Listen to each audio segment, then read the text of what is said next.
Je m'appelle Heinrich. J'étais un soldat allemand, aux ordres du Reich. Pas par choix, ni par idéologie. On me disait que c'était eux ou nous. Alors, s'il y avait un choix, il paraissait simple. Et je vais te raconter le moment précis où j'ai su que cette guerre était perdue.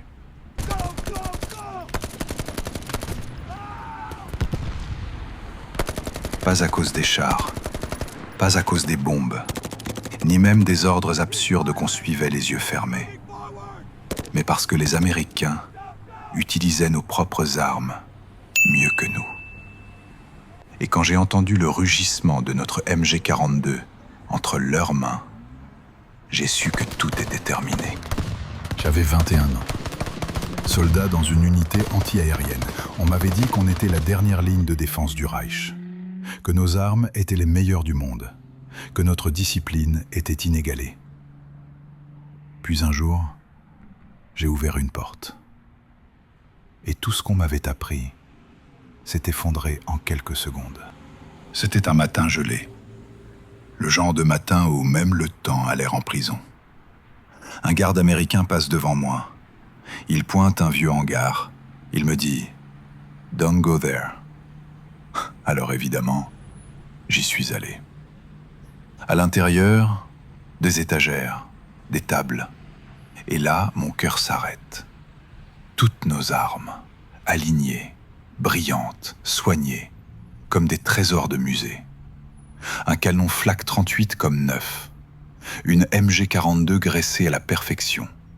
Un Car 98K plus propre qu'on n'en ait jamais vu. Je me planque. J'observe. Un instructeur américain prend notre MG42. Il la lève devant ses hommes. Il dit « This is German engineering. If you learn this, you beat them. » Il continue. Cette arme tire à 1200 coups par minute. Le son, unique. Apprenez-le bien. Vous saurez qu'un Allemand tire avant même de le voir. Point faible, elle surchauffe après 200 balles. Attendez ce moment. Puis, chargez. Je me sentais vidé, mis à nu. Comme si on m'avait arraché mon identité de soldat. Un gamin américain s'avance, même pas rasé, à peine mon âge. Il prend la MG42, l'installe avec une précision glaciale. Il regarde l'instructeur, sourit. Il dit « I love this gun. Fastest thing I ever fired. » Il tire, et là, le son. Ce cri mécanique, déchirant, sec, furieux. Comme du tissu qu'on arrache en enfer. Notre son, entre leurs mains. Ce jour-là, j'ai compris qu'on ne perdait pas parce qu'on était faible. On perdait parce qu'on refusait d'apprendre. Eux, ils étudiaient nos armes, nos sons, nos erreurs, nos faiblesses. Pendant que nous, on récitait des slogans. Ils n'étaient pas là pour admirer notre technologie. Ils étaient là pour la retourner contre nous. Et ils l'ont fait. Chaque MG42 entre leurs mains devenait un avertissement. Chaque bruit, un rappel. Ce n'est pas la machine qui gagne la guerre. C'est celui qui la comprend. On m'avait appris à obéir, pas à comprendre. Eux, ils faisaient l'inverse. Ils comprenaient. Et c'est pour ça qu'on a perdu. Pas sur un champ de bataille, pas dans une tranchée, mais dans un hangar, avec nos armes et leurs esprits. Et ce jour-là, j'ai entendu la victoire de l'ennemi. Je recule, doucement, pour ne pas me faire remarquer. Mais mes jambes tremblent. Mon cœur bat tellement fort que j'ai peur qu'ils l'entendent. Parce que ce que je viens de voir, ce n'est pas juste une démonstration. C'est une exécution. L'exécution de tout ce en quoi je croyais. Je sors du hangar, je m'adosse au mur glacé, et pour la première fois depuis des mois, je me pose une question interdite. Et si on nous avait menti depuis le début? Tu vois, en Allemagne, on nous entraînait différemment. On nous criait dessus, on nous humiliait, on nous disait « Obéis, ne réfléchis pas, la machine de guerre nazie est parfaite ».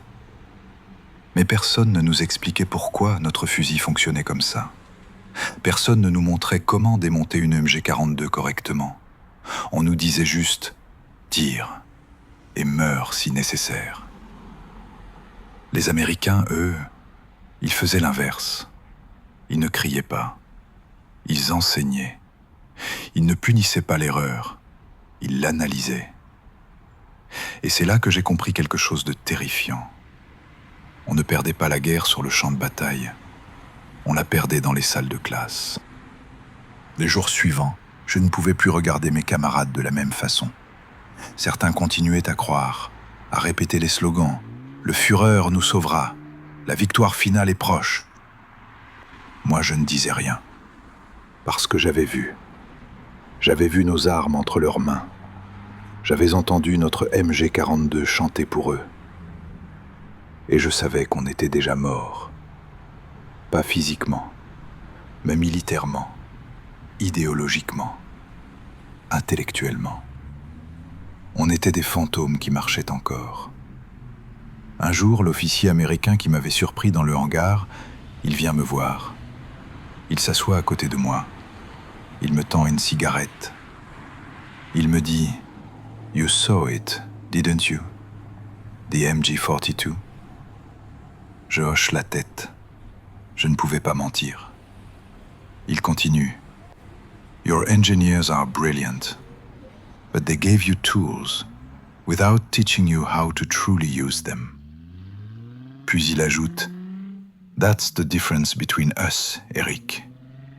You were taught to follow orders. We were taught to ask why. » Cette phrase, elle m'a hanté pendant des années. Aujourd'hui, je suis un vieil homme. La guerre est terminée depuis longtemps. Mais ce jour, dans le hangar, il ne me quitte jamais. Parce que j'ai appris quelque chose que peu de soldats comprennent. La guerre ne se gagne pas avec les meilleures armes. Elle se gagne avec les meilleurs esprits. Et ce jour-là, dans ce camp américain, j'ai entendu notre défaite. Pas dans les bombes, pas dans les cris, mais dans le son de notre propre MG42, maîtrisé par l'ennemi. Si cette histoire t'a retourné, like maintenant. Dis-moi en commentaire, qu'est-ce que tu aurais ressenti en voyant tes propres armes entre les mains de l'ennemi? Abonne-toi pour d'autres histoires de guerre vraies, brutes, sans filtre. À très vite.